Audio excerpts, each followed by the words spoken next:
स्वामी जी, हम थोड़ा अब गहन विषय को लेते हैं, क्योंकि आत्मा के ज्ञान के अंदर हमारे सारे कॉन्सेप्ट है वो क्लियर हो जाने चाहिए।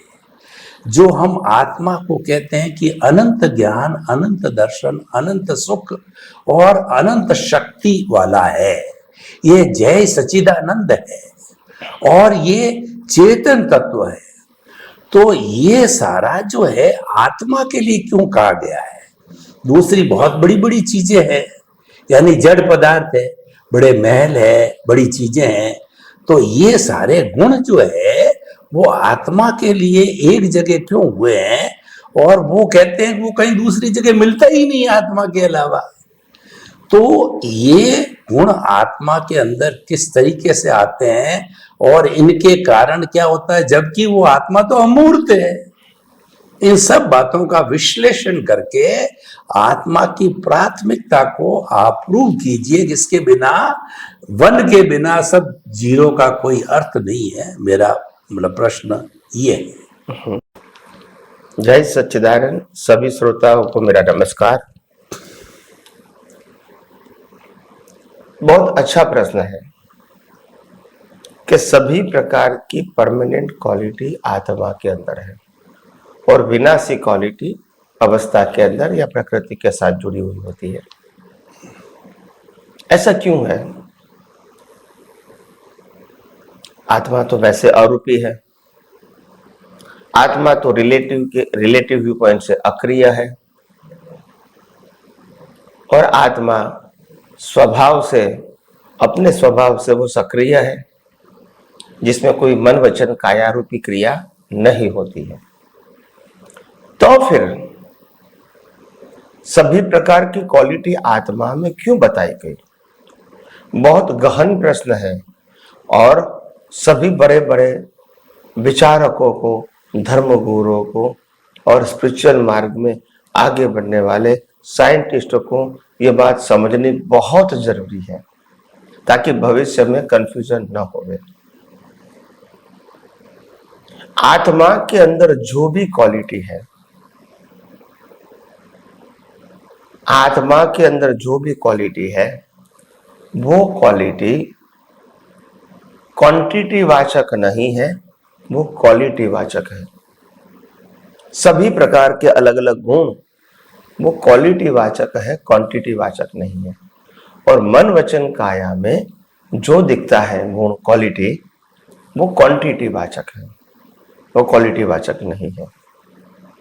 ये फंडामेंटल पहला डिफरेंस अभी मैं आपको विस्तार से समझाने की कोशिश करूंगा। क्वालिटी वाचक और क्वांटिटी वाचक का मतलब क्या है? क्वांटिटी का वाचक का मतलब होता है आता है चला जाएगा, फिर आएगा चला जाएगा, फिर आएगा चला जाएगा। राग आता है चला जाएगा, आता है चला जाएगा, आता है चला जाएगा। द्वेष आता है फिर चला जाएगा, फिर दोबारा द्वेष आएगा चला जाएगा। हर क्वालिटी की जो लाइफ होती है, हर क्वालिटी की जो लाइफ होती है वो टेम्पररी होती है। हर गुणों की जो लाइफ होती है वो टेम्पररी होती है। यहाँ परमानेंट है, यहाँ क्वालिटी वाचक है। ऐसा क्यों बताया गया?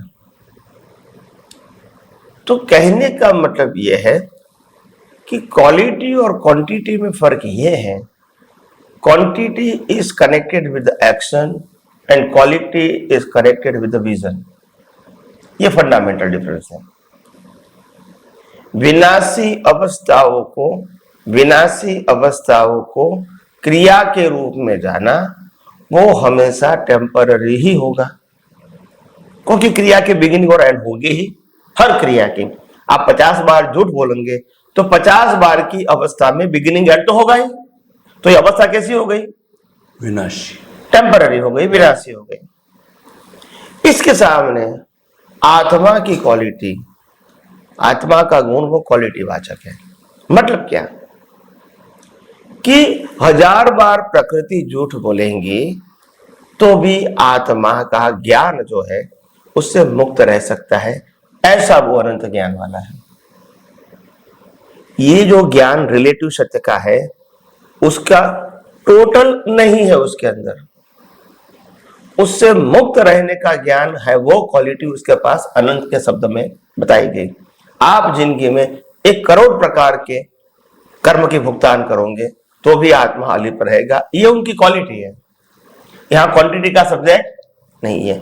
मगर जब भुगतान की बात आएगी, सफरिंग की बात आएगी, तो क्वांटिटी की आएगी, ट्रांजैक्शन की आएगी कि ये ट्रांजैक्शन में सुख मिला, या दुख मिला, या कंफ्यूजन मिला, या टेंशन मिला, या शारीरिक दुख था, या मानसिक दुख था। तो ये अवस्था की बात हो गई। या अवस्था की बात, या सभी प्रकार की अवस्थाओं को मैं अपने ज्ञान से, मैं अपने दर्शन से, मैं अपने सुख स्वभाव से और मैं अपनी शक्ति से सेपरेट रह सकता हूं, बाईपास करता हूं। ये मेरा आनंद ज्ञान है, रिसीव करने का नहीं है। प्रकृति को शायद लिमिटेड ज्ञान हो सकता है, कोई भी फील्ड का, कोई फील्ड का ज्यादा ज्ञान है, कोई फील्ड का मध्यम ज्ञान है, और कोई फील्ड का ज्ञान नहीं भी हो सकता है प्रकृति को। तो ये उनकी सिचुएशन है। मगर आत्मा अनंत ज्ञान वाला बताया, क्योंकि वो विनाशी ज्ञानों को आसानी से बाईपास कर सके, ऐसा अनंत ज्ञान वाला है। प्रकृति को कोई भी अवस्था में समझ में आए या न आए, ऐसा हो सकता है।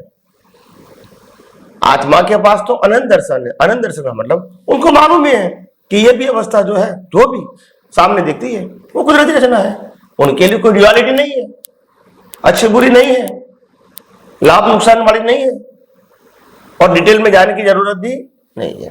उनका कुदरती कानून में या कुदरती रचना में सब कुछ आ जाता है। तो ऐसा अनंत दर्शन है। अभी अनंत शक्ति का मतलब क्या होता है? आत्मा के शरीर के अंदर अलग अलग अवस्थाओं की अलग अलग प्रकार की ताकत होती है, स्ट्रेंथ होती है। आर्थिक, सामाजिक, मानसिक, शारीरिक स्ट्रेंथ होती है। ये स्ट्रेंथ अलग अलग हो सकती है, अलग अलग संजोगों में अलग अलग प्रकार का उसका बिहेवियर हो सकता है। मगर आत्मा में तो अनंत शक्ति है, यानी ऐसी सभी विनाश शक्तियों को बाईपास कर सकता है विदाउट उसका ज्ञान डिस्टर्ब किए। ऐसा वो अनंत ज्ञान है। अभी अनंत सुख का मतलब क्या होता है? हमको लगता है पैसे में सुख है, खाने में सुख है, कपड़े में सुख है, संपत्ति में सुख है, संबंध में सुख है, ऐसा प्रकृति मानती है और अनुभव करती है। तो ये सभी प्रकार के सुखों को बाईपास कर सके, ऐसा अनंत सुख वाला आत्मा है। यानी ऐसे सुखों में वो विचलित नहीं होगा। तो ये क्वालिटी वाचक शब्द है। क्या है?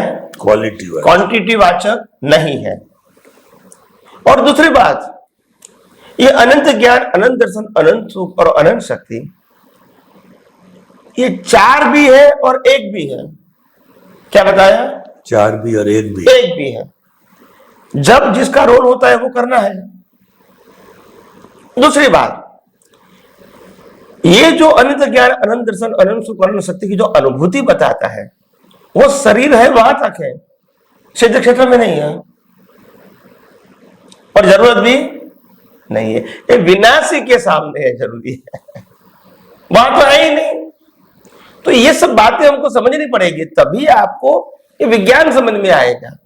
आज तक लोग शब्दों की भाषा से आगे गए ही नहीं है। मैं कहता हूं कि साइंस को समझोगे तो मालूम होगा कि हम जो शब्दों की भाषा समझते हैं वो पीसीस ज्ञान है, and they create so many confusion. आप पूरा पैकेज जानोगे तो मालूम होगा कि वास्तव में ये भी शक्तियां आत्मा में, शरीर है वहां तक है। फिर वहां तो रोल ही नहीं है। रोल नहीं है तो एप्लीकेशन कैसे होगा, अनुभूति कैसे होगी?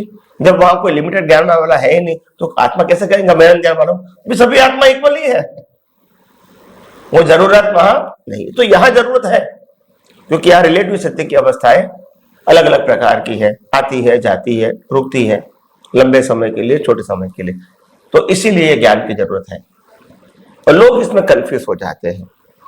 तो इसीलिए इसी प्रकार का जो ज्ञान होता है आत्मा में, इसको अगर हम पहचान करें एक स्थूल एग्जाम्पल से, कैसे उसको समझे क्वालिटी एंड क्वांटिटी को, तो हम जब पहले जमाने में कोडक का कैमरा आता था, कोडक का, ऐसे बहुत सारी कंपनियों का भी आता था, जिसके अंदर रोल आता था फिल्म पिक्चर लेने का, और जितने रोल आ जाके 24 का रोल है तो 24 पिक्चर हम ले सकते थे।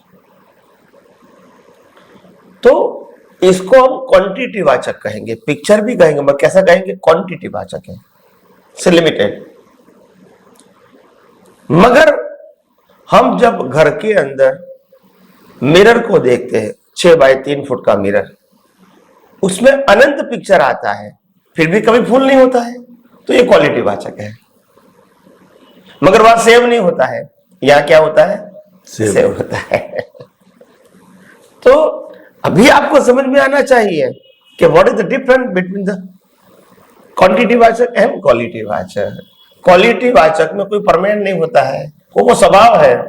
क्वांटिटी वाचक में टेम्पररी पण है, क्योंकि उसका नाश होने वाला है, आता भी और चला जाता है। यहाँ आने जाने का प्रश्न नहीं है, इसलिए उसको क्वालिटी कहा या क्वांटिटी कहा। तो हर बातों में ये अध्यात्म विज्ञान में ज्ञान दर्शन को यही कहा, जो रिलेटिव सत्य का ज्ञान दर्शन है वो आता है और चला जाता है अवस्था के मुताबिक।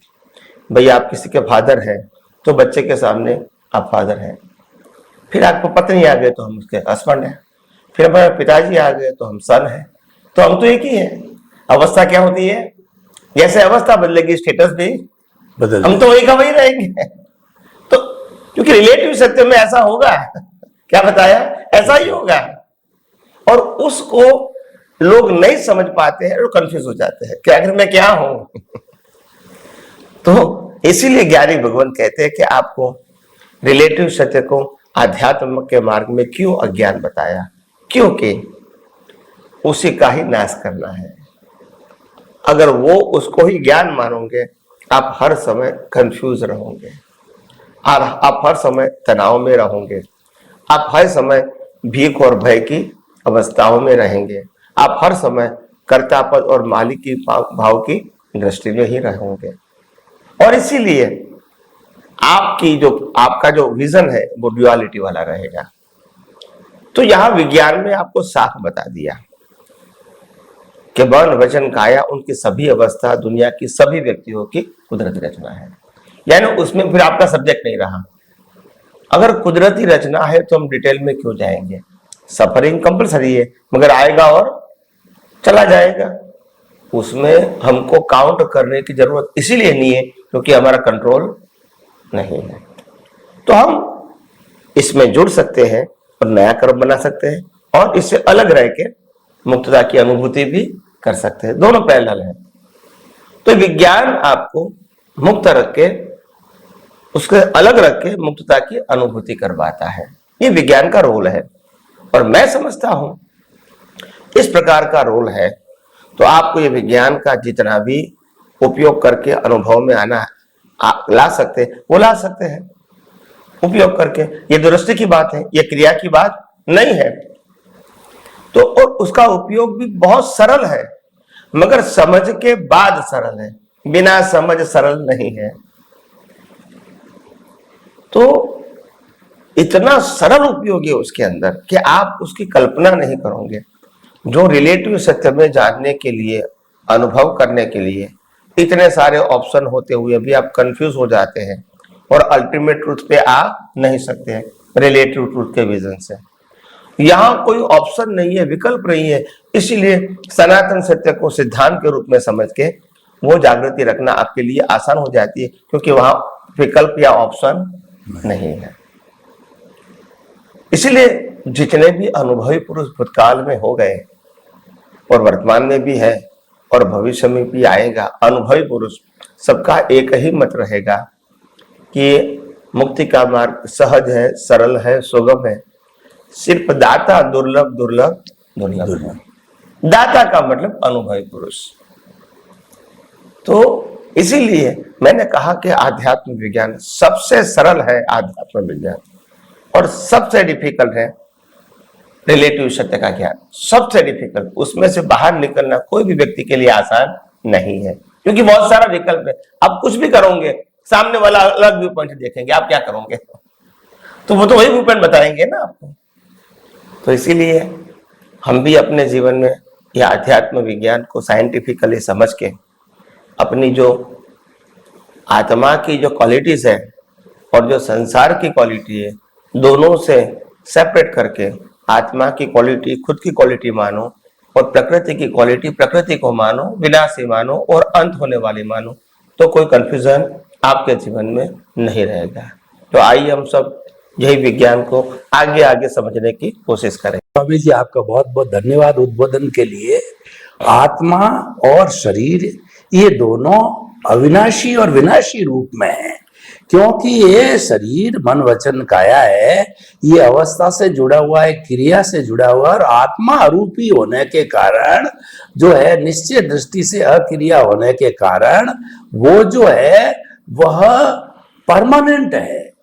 और इस कारण जो सनातन सत्य है वो सिद्धांत है, उसमें कोई ऑप्शन नहीं है। ऑप्शन न होने के कारण एक ही चीज है, तब फिर उसके अंदर हमको केवल विश्वास जमाना पड़ता है और ड्युअलिटी नहीं होती है। Yes. और जहाँ रिलेटिव सत्य है इसमें बहुत से ऑप्शन होते हैं, ड्युअलिटी होती है, ड्युअलिटी होता है, कंफ्यूजन पैदा करता है। इस कारण से ये अध्यात्म विज्ञान बहुत सरल है, लेकिन कुल मिलाकर के अध्यात्म विज्ञान आत्मा समझ आने के बाद ही सरल, सुगम और जो है ये जो है धारण करने योग्य बन जाता है। स्वामी जी, आपका बहुत बहुत धन्यवाद, आपका ये इतना उद्बोधन देने के लिए, स्पष्टीकरण करने के लिए।